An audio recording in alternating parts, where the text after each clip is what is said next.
Oke, untuk lanjut di 15.1, tadi udah perhitungannya sudah, lanjut ke bagaimana jurnal yang dibuat terkait dengan penerbitan obligasi konversi. Jadi, PTDF tadi kan dari hasil mengeluarkan 2 juta lembar saham, itu kas yang diterima sebesar 200 juta. Kasnya 200 juta. Utang obligasinya senilai 185 juta. Jadi dari nilai 200 juta itu kan nilai dari obligasi yang diterbitkan. Ternyata nilai kini dari obligasi itu hanya 185.216. Maka ada premi, ada selisih lebih dari nilai pasar saham dengan nilai nominal. Ada agionya, keuntungannya dari penerbitan obligasi senilai 14.783.588.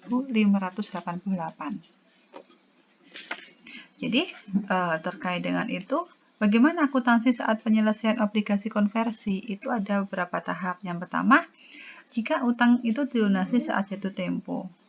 Jadi, untuk kondisi itu bisa terpenuhi jika obligasi itu tidak dikonversi pada saat jatuh tempo. Jadi, apabila hal tersebut terjadi, maka perusahaan penerbit obligasi itu harus melunasi obligasinya atau membeli kembali dari obligasi tersebut.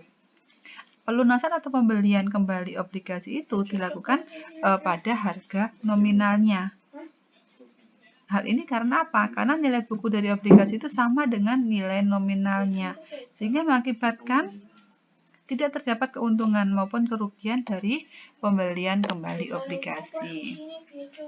Oke, coba kita misalkan seperti tadi kan, utang obligasi yang diterima oleh PT DEF kan senilai 200 juta. Utang obligasinya, kas yang harus dibayarkan. Karena apa? Karena nilai buku obligasi itu sama dengan nilai nominal, sehingga tidak ada keuntungan maupun kerugian. Jadi atas penerbitan obligasi dari PT DEF tadi, PT DEF yang pertama, jika dilunasi itu hanya dibayar langsung senilai nominalnya, yaitu sebesar 200 juta. Utang obligasi pada kas senilai 200 juta.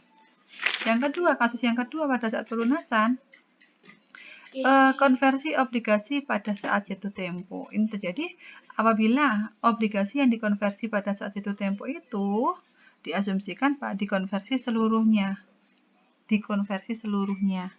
Maka PT DEF itu melakukan pencatatan jurnalnya, premi sahamnya, atau keuntungan dari penerbitan obligasi tadi senilai ini kan keuntungannya tadi. Utang obligasi kan 200 juta, dari penerbitan obligasi tadi kan senilai 200 juta. Terus modal saham, jadi dari obligasi yang dikonversikan tadi dikonversi ke saham biasa. Jadi kasusnya tadi kan dari 2 juta lembar saham yang dikeluarkan, 2 juta lembar saham obligasi konversi kan itu akan dikonversi menjadi 200 lembar saham biasa. Jadi misalkan kita hitung 2 juta dikalikan dengan 200 lembar saham biasa. Nominal sahamnya itu sebesar 100 rupiah. Maka hasilnya 40 juta. Kan? Ini modal saham. Jadi dari obligasi tadi dikonversi ke saham biasa, nilainya kan 40 juta. Sehingga premi saham biasanya senilai 174.783.588,71 rupiah.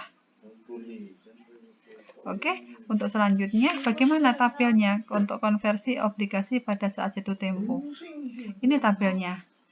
Jadi untuk nilai tercatatnya tadi ini kan diperoleh dari penerbitan obligasi itu, ternyata nilai tercatatnya senilai ini. Jadi obligasi itu diakui nominalnya kan 185 juta.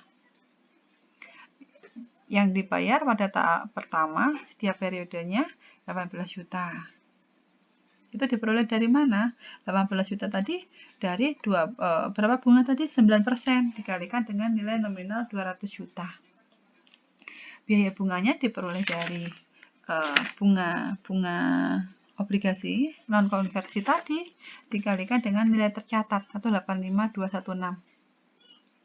Sehingga amortisasinya diperoleh dari selisih antara kas yang dibayarkan dengan biaya bunga.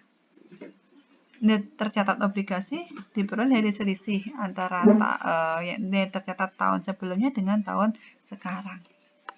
Jadi sampai di tahun kelima itu obligasi itu akan senilai 200 juta rupiah. Bentar, ini tahun kelimanya nih kan, 200 juta rupiah. Coba ini Anda cek nanti.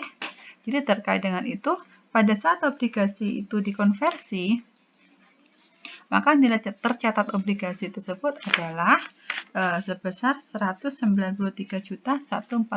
Itu terjadi di tahun 2015 karena konversinya kan di tahun 2015.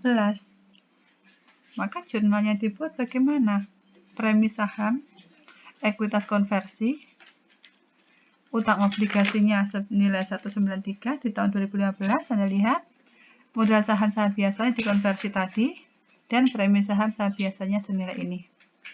Coba Anda cek itu nanti. Selanjutnya, untuk pembelian kembali saham jatuh tempo, maka pendekatan yang dilakukan apabila hal itu terjadi, maka pertama kali perusahaan itu harus menentukan nilai wajarnya. Nilai pasar saat itu berapa? Coba ini Anda pahami dulu. Ada yang mau ditanyakan terkait dengan materi di penerbitan obligasi konversi.